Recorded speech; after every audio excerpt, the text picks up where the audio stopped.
Kitchen my રેસિપીમાં આપનું સ્વાગત છે। આજે આપણે બનાવીશું દૂધીના મુઠિયા। આ મુઠિયા ટેસ્ટમાં ખૂબ જ સરસ લાગે છે। આ મુઠિયાનો લોટ કેવી રીતે બાંધવો એ આજની રેસિપીમાં શીખીશું। આ મુઠિયા સવારે કે સાંજે ચા સાથે લઈ શકાય છે। આ મુઠિયા બાળકોને લંચ બોક્સમાં ટમેટો કેચઅપ સાથે આપી શકાય છે। જો રેસિપી સારી લાગે તો લાઈક શેર જરૂરથી કરજો। તો સૌપ્રથમ આપણે એક નંગ દૂધી લેશું। હવે આ દૂધીની છાલ આપણે દૂર કરી લેશું। તો પીલરની મદદથી આ રીતે આપણે તેની છાલ દૂર કરી લેશું। છાલ દૂર કર્યા પછી તેને આપણે ખમરીથી ખમરી લેશું।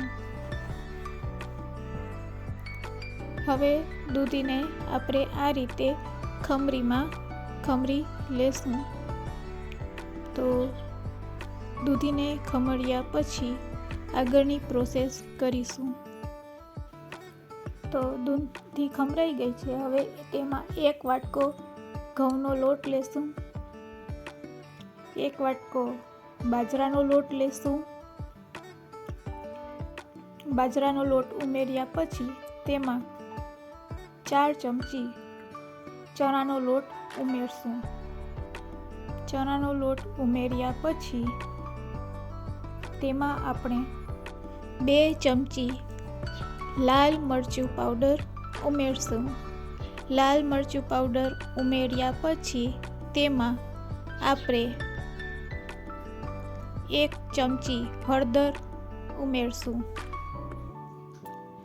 હળદર થોડીક વધારે લેવાની, જેથી કરીને મુઠિયાનો રંગ સારો આવે। હવે થોડો ગરમ મસાલો ઉમેરશું અને આદુ લસણની પેસ્ટ ઉમેરશું। આદુ લસણની પેસ્ટ ઉમેર્યા પછી આપણે સ્વાદ અનુસાર મીઠું નાખીશું। મીઠું નાખ્યા પછી આપણે તેમાં થોડીક કોથમીર ઉમેરશું। તો મેં અહીંયા અડધો બાઉલ કોથમીર લીધેલ છે। હવે કોથમીર ઉમેર્યા પછી આપણે તેમાં તેલ ઉમેરશું। તો મેં અહીંયા 3 પાવરા જેટલું તેલ ઉમેર્યું છે। તેલ ઉમેર્યા પછી આપણે તેમાં સોડા ઉમેરશું।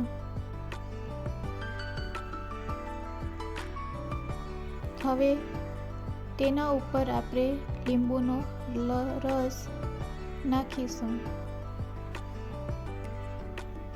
હવે લીંબુ ઉમેર્યા પછી આ લોટને સારી રીતે મિક્સ કરી લેશું। તો થોડું પાણી નાખી અને આ રીતે હાથેથી આપણે લોટ અને મસાલા અને દૂધીને સારી રીતે મિક્સ કરી લેશું અને તેનો લોટ બાંધીશું। જરૂર પડે ત્યારે પાણીનો આ રીતે છંટકાર કરી અને લોટને બાંધવાનો હોય છે, જેથી કરીને આપણો લોટ છે તે નરમ ન બંધાય તેનો ખાસ ધ્યાન રાખીશું। તો આ રીતે પાણીનો છંટકાર કરતો જવાનો અને લોટ બાંધતો જવાનો। તો લોટ આપણો બંધાઈ ગયો છે, તમે જોઈ શકો છો। આ ટાઈપનો લોટ આપણે ના નરમ ના કઠણ। હવે એમાંથી એક મોટો લુવો લઈ અને આપણે મુઠિયા બનાવીશું।